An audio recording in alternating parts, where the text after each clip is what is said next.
நான் அந்த பொண்ணை லவ் பண்றேன். எந்த பொண்ணு? இந்துவே. கல்யாணம் பண்ணிக்கோ.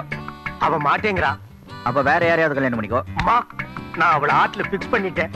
வெளியே எடுத்தறிய முடியல. நீதான் ஹெல்ப் பண்ணும் please. Idea? No mister calling. இந்த பூவை இந்துகிட்ட கொடுத்துட்டு ஒரு ரொமான்டிக் லுக் அப்படி விடணும். எங்க ஒண்ணு விடுங்க. ஐயோ எப்பா, பார்த்தா லவ் வராது காலிங். வேற என்ன செய்யணும் சொல்லுங்க பிரதர். அசாத்திரம். பூவை கையில வச்சிட்டு இந்து ஐ லவ் யூ.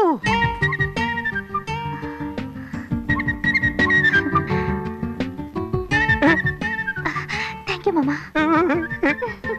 இப்போ பூ வாங்கிட்டு போறாங்களே, அது உங்ககிட்ட இருந்தா. ஏன்னா இப்ப நான் தானே காலிங். அந்த சிரிப்பு சிரிச்சிட்டு போறாங்களே, அது கூட உங்களை பார்த்துதா. அந்த தேங்க்யூ சொன்னாங்களே, அது கூட உங்களை பார்த்துதா. இப்ப நீங்க என்ன பண்றீங்கன்னா, இல்ல காலிங், நான் என்ன சொல்ல வரேன்னா